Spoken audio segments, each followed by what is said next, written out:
आप सभी को राकेश मेहरा का नमस्कार। अब पेपर ऐसे बनेगा कि इस नए पार्ट में मैं आप सभी का हार्दिक स्वागत करता हूं। इस सीरीज को बड़ा आयाम दिया है आपने और काफ़ी लोग इसको पसंद कर रहे हैं। मैं आपको विश्वास दिलाता हूं ये सीरीज आपके एग्जाम में कहीं न कहीं फायदेमंद साबित होगी और आपके लक्ष्य प्राप्ति में सहायक सिद्ध होगी। इसी क्रम में मैं आज एक गेम्स के बारे में बात करने जा रहा हूं जिसका आयोजन 23 जुलाई से 2 अगस्त 2026 तक ग्लासगो में होगा। आप जानते हो ग्लासगो स्कॉटलैंड में पड़ता है, वहां पर इसका आयोजन होगा। अपने आप में यह एक बहुत बड़ी बात है।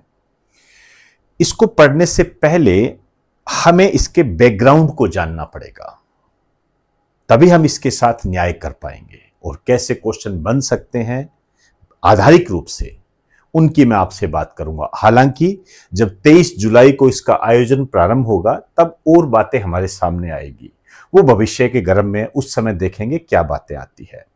तो जो ये कॉमनवेल्थ गेम्स है, राष्ट्रमंडल खेलों के नाम से जानते हैं, इनका पुराना नाम जो है ब्रिटिश एम्पायर गेम्स है। 1978 में इन्हें बदलकर कॉमनवेल्थ गेम्स किया गया था।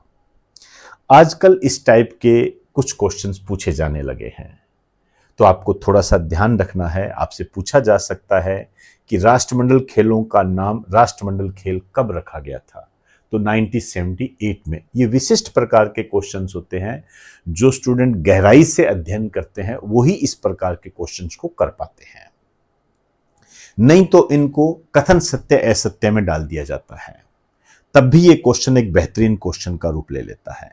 आपको ध्यान रखना है 1978 में से कॉमनवेल्थ गेम्स कहा जाने लगा। इसकी जो स्टार्टिंग हुई थी 1930 के अंदर हुई थी। हैमिल्टन, कनाडा, यहां पर इसका आयोजन किया गया था। ये बहुत बार पूछा जाता है, बहुत बार पूछा जाता है, ध्यान रखना ये। और इसका जो आयोजक है कॉमनवेल्थ गेम्स फेडरेशन होता है, जिसका हेड ऑफिस लंदन में है। क्लियर होगी बात सारी। अब महत्वपूर्ण कॉमनवेल्थ गेम्स जो आपके एग्जाम में आने की पूरी ताकत रखते हैं उन पर मैं बात करूंगा। 19वां जो कॉमनवेल्थ गेम है ये 2010 के अंदर हुआ था, नई दिल्ली भारत में हुआ था। भारत ने पहली बार मेजबानी की थी। यहां मैं एक बात आपको और क्लियर कर दूं, 2030 में जो कॉमनवेल्थ गेम्स होंगे, जो कि 24वें कॉमनवेल्थ गेम्स होंगे, उनकी मेजबानी भी भारत करेगा। मतलब 2030 में कॉमनवेल्थ गेम्स की मेजबानी भारत दूसरी बार करेगा। ये ध्यान रखना इंपॉर्टेंट है। अब 2030 में करेगा तो आप कह सकते हो कि 1930 में जब पहला हुआ था, 2030 में करेगा तो शताब्दी वर्ष होगा। मतलब कॉमनवेल्थ गेम्स के 100 वर्ष पूरे होंगे। अब ये जो राउंड फिगर में जो वर्ष पूरे होते हैं, चाहे 100 वर्ष हो, चाहे 150 वर्ष हो, चाहे 125 वर्ष हो, या 50 वर्ष हो, 75 वर्ष हो, 25 वर्ष हो, ये अपने आप में आपके एग्जाम में आने की पूरी ताकत रखते हैं। तो 2030 में जो 24वें कॉमनवेल्थ गेम्स होंगे वो भारत में आयोजित होंगे। इस दृष्टि से भारत दूसरी बार मेजबानी करेगा। पहली बार 2010 में की थी, नई दिल्ली शहर को चुना गया था। और 2030 में जो भारत में कॉमनवेल्थ गेम्स होंगे उसके लिए अहमदाबाद शहर चुना गया है। अहमदाबाद यूनेस्को के द्वारा घोषित वर्ल्ड हेरिटेज में भारत का पहला शहर अहमदाबाद। ध्यान रखना, गुजरात में पड़ता है, आप अच्छी तरीके से जानते हो। 2014 में जो 20वां कॉमनवेल्थ गेम्स था वो ग्लासगो में, 21वां जो था 2018 में गोल्ड कोस्ट में ऑस्ट्रेलिया में, 22वां 2022 में बर्मिंघम इंग्लैंड में, 2026वां अभी मैंने बताया 23 जुलाई से 2 अगस्त 2026 को, स्थान ग्लासगो स्कॉटलैंड। यहां जो मैं आपसे बात करने जा रहा हूं वो है गेम्स के बारे में। कितने खेल शामिल होंगे? इस बार खेलों की संख्या में भारी कटौती की गई है, 9 खेल हटाए गए हैं और ये खेल घटकर हो गए 10। तो या तो वो शामिल खेल याद कर लो या हटाए गए खेल याद कर लो। ये आपको याद करना ही पड़ेगा। मैं आपको विश्वास दिलाता हूं 100% ये क्वेश्चन आएगा, 100%। अब उस क्वेश्चन का रूप बड़े लेवल पर होगा या साधारण लेवल पे होगा, ये एक अलग बात है। मैं दोनों ही रूप आपके सामने पेश करूंगा। तो शामिल खेल कौन कौन से हैं? एथलेटिक्स और पैरा एथलेटिक्स। आराम से इसको पढ़ते जाओगे तो ध्यान भी रह जाएगा। पहला है एथलेटिक्स और पैरा एथलेटिक्स, दूसरा है तैराकी, तीसरा है जिम्नास्टिक, चौथा है ट्रैक साइकिलिंग, पांचवा है नेटबॉल, छठा है वेट लिफ्टिंग, सातवां है बॉक्सिंग, आठवां है जूडो, नौवां है बास्केटबॉल, 10वां है बाउल्स और पैरा बाउल्स। दोबारा बोल देता हूं, एथलेटिक्स व पैरा एथलेटिक्स, तैराकी, gymnastic, track cycling, netball, weight lifting, boxing, judo, basketball, bowls और पैरा बाउल्स। क्लियर होगी बात सारी। अब कौन से गेम हटाए गए हैं, हटाए गए खेल कौन से हैं, ये मोस्ट टू मोस्ट इंपोर्टेंट। मैंने पहले ही कह दिया, या तो ये 9 याद कर लो, चाहे वो 10 याद कर लो। हटाए गए कौन से हैं? हॉकी, दूसरे नंबर पर है क्रिकेट, तीसरे नंबर पर कुश्ती, चौथे नंबर पर बैडमिंटन, पांचवें नंबर पर टेबल टेनिस, छठे नंबर पर है निशानेबाजी, सातवें नंबर पर है स्क्वेश, आठवें नंबर पर है ट्रायथलॉन, नौवें नंबर पर है तीरंदाजी। तो कॉमनवेल्थ गेम्स 2026 के अंदर 9 खेल हटाए गए हैं। वो 9 खेल कौन से हैं? हॉकी, क्रिकेट, कुश्ती, बैडमिंटन, टेबल टेनिस, निशानेबाजी, स्क्वेश, ट्रायथलॉन, तीरंदाजी। ये आपके रच बस जाने चाहिए, ये आपके एग्जाम में आने की पूरी ताकत रखते हैं। ध्यान रखना ये बातें। क्लियर?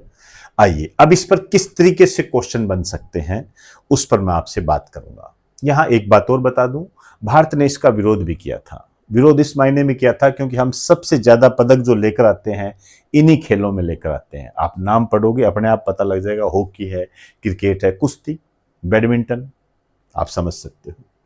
क्वेश्चन कैसे बनेंगे? क्वेश्चन को करने से पहले वही बात है, पहले आप अपने दिमाग में रखिए, फिर जो मैं आपके वो उत्तर बताऊं उससे आप उसका मिलान कीजिए। कॉमनवेल्थ गेम्स 2026 में शामिल खेल है, साधारण सा क्वेश्चन है, साधारण सा क्वेश्चन है, आराम से जवाब दे सकते हो। क्या आंसर होगा? 10। बहुत संख्या में कटौती की गई है। दूसरा थोड़ा सा, कॉमनवेल्थ गेम्स 2026 में कौन सा खेल शामिल नहीं है? वेट लिफ्टिंग, बास्केटबॉल, जिम्नास्टिक, कुश्ती। विचार करें। जब आप विचार करोगे तो आपको पता लगेगा कुश्ती नहीं है। ये देखिए मैंने यहां बताया भी हुआ है, हटाए गए खेल कुश्ती, ऐसे बनेगा। अब इसको यदि थोड़ा सा आप बड़े लेवल पर नए पैटर्न पर लेके जाओगे तो ये इस तरीके का क्वेश्चन बन जाएगा। ये एक अच्छा क्वेश्चन है, ध्यान रखना। आपको तैयारी इसी तरीके से करनी है, मोस्ट इंपोर्टेंट। ये बनेंगे इस टाइप से क्वेश्चन। आप देख सकते हो, राष्ट्रमंडल खेल 2026 में शामिल खेलों का सही युग्म कौन सा है? मतलब जोड़ा बताना है जो राष्ट्रमंडल खेल 2026 में शामिल खेल है। अब यहां छोटी सी भी आपने गलती कर दी तो दिक्कत आ जाएगी। जैसे ए ऑप्शन है gymnastic, judo, basketball, track cycling, सोचिए।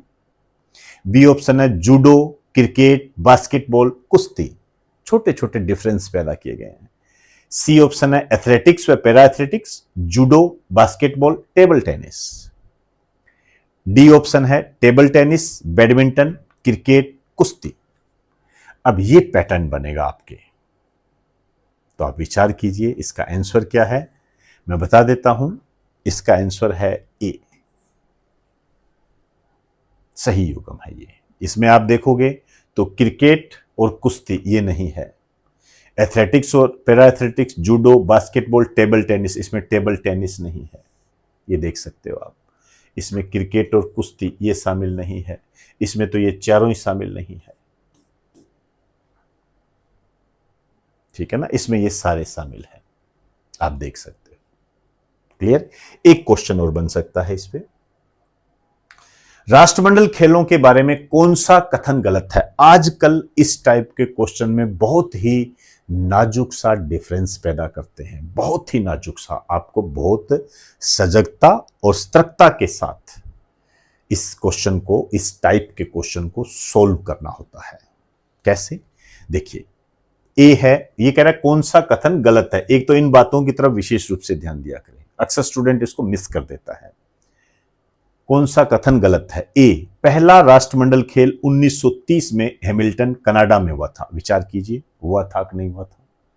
बी, 20वें राष्ट्रमंडल खेलों की मेजबानी भारत ने की थी। 20वें राष्ट्रमंडल खेल। सी, वर्ष 2030 में भारत राष्ट्रमंडल खेलों की मेजबानी करेगा। क्या करेगा पता होना चाहिए। डी, वर्ष 2026 के राष्ट्रमंडल खेलों का आयोजन ग्लासगो में हो रहा है। यह है आपके सामने, तो विचार कर लिया होगा। मैं आपको बता दूं, इसका आंसर होगा बी। बी गलत है। क्यों?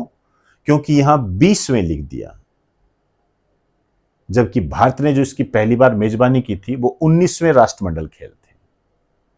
समझ गए मेरी बात को? तो ऐसे बहुत ही नाजुक जो चीजें होती है, डिफरेंसेस पैदा किए जाते हैं ताकि स्टूडेंट दिग्भ्रमित हो जाए और क्वेश्चन गलत करने की दिशा में चले जाए। ये जो सीरीज है आपको ऐसी गलतियां करने से रोकेगी, आपको पहले ही बता देगी कि इस टाइप का ध्यान आपने यहां पर रखना है। तो इस बेहतरीन सीरीज का फायदा उठाइए और इससे संबंधित आपके जो विचार हैं वो मुझे कमेंट बॉक्स में जरूर बताया करें। आप कमेंट बहुत कम करते हो, इससे मुझे निराशा होती है, डिमोटिवेशन होता है। तो कमेंट किया करो, बताया करो। आपकी आलोचना भी स्वागत योग्य है। विशेष रूप से आप इसके अंदर सुधार से संबंधित कमेंट जरूर किया करें। मैं प्रयास करूंगा आपके सुधारों को इसमें शामिल करने का। तो इजाजत चाहूंगा आप सभी से। नमस्कार आप सभी को।